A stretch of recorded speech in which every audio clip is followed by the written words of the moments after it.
This video has some yoga balance postures for yoga asana. Starting with two-leg balance postures, and then I will show some one-leg balance poses. A few general balance tips for one-legged balance postures. Know that all standing poses have seated adaptations.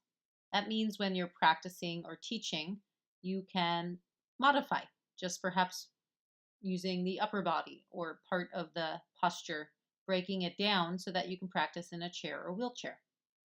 Secondly, if you're teaching a standing one-legged balance at a class and someone's wearing heels, it's suggested they do not practice standing poses in high heels because it's not really safe for the low back or stability. If that's the case, they can try the seated version, maybe lifting the arms overhead or depending what the posture is.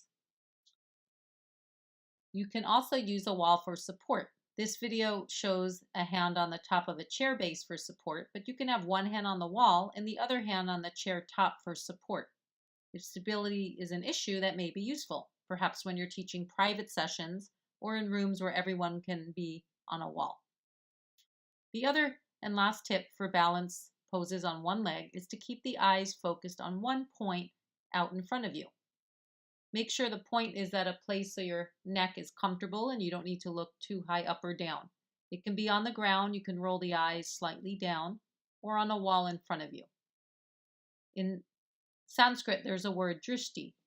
When you focus the eyes on one point, it starts to focus the mind. That will help with balance.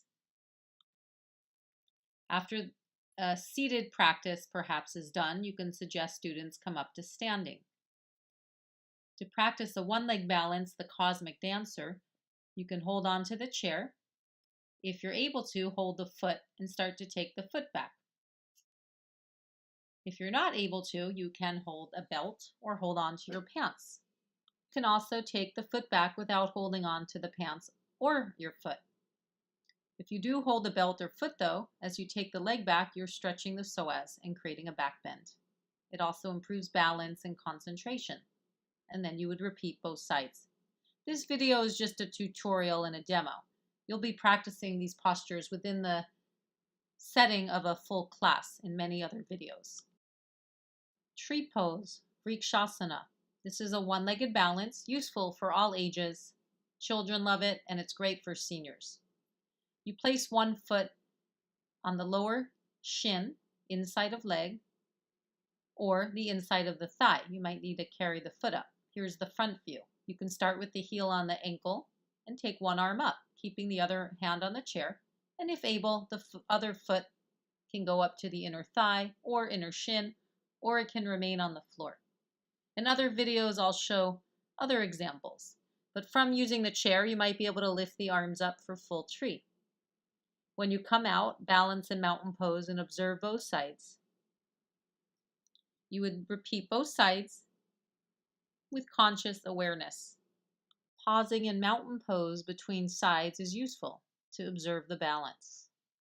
When you repeat on the second side, you can also face the chair back with one hand on the chair, practicing whatever is comfortable. Foot to the inner thigh, inner shin, or heel on ground.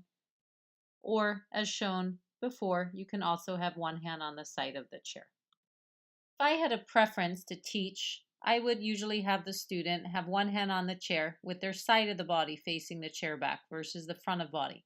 That's because if the chair is in front of you, you're more likely to lean forward. If the hand's on the chair, as in the first version demoed, you're less likely to lean forward because there's no chair in front of you. That will help you find the balance more from your own body, even though you still have the chair holding on to for support so that there's not a stability issue. But there's no right or wrong. You'll have to see the needs of your students and what works best for you as an instructor. If a student has a knee or ankle injury or concern, they could also just practice standing on one side or keep both feet on the ground for the second side, but just practice the upper arm version of the posture. Two-legged balance, crescent moon. I'm calling this a two-legged balance because both feet remain on the ground the whole time. But for groups that mobility is an issue, this is a balance pose compared to sitting in the chair yoga practice. So I still suggest to start instructions holding a chair. If some students don't need a chair, they can remove their hand as they feel steady in the pose. But it's nice to teach with everyone starting together. Safe, stable, and firm and calm. Just like the Yoga Sutra says, the yoga posture is to be steady but comfortable, says the Yoga Sutras. Crescent moon pose is a two-legged balance, balancing with the feet hip-width apart. It's traditionally taught with feet together, but for balance, it's easier to have the feet hip-width. Start by instructing that the toes point forward and the feet are parallel. This is safest for the knees, the ankle, and the lower back. Keep one hand on the chair top for support as the outer arm stretches up, and then curve towards the chair, creating a crescent-like shape in the body. Breathe and enjoy the opening to the muscles along the sides of the body, the muscles between the ribs, and the balance in both feet. Also practice this posture facing the chair.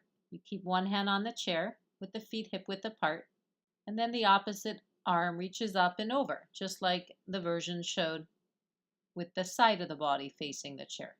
You would switch sides and take a few slow deep breaths on each side, or as long as the student is able. Here's showing the posture on the other side. From front view into side view. You only need to do one version per class.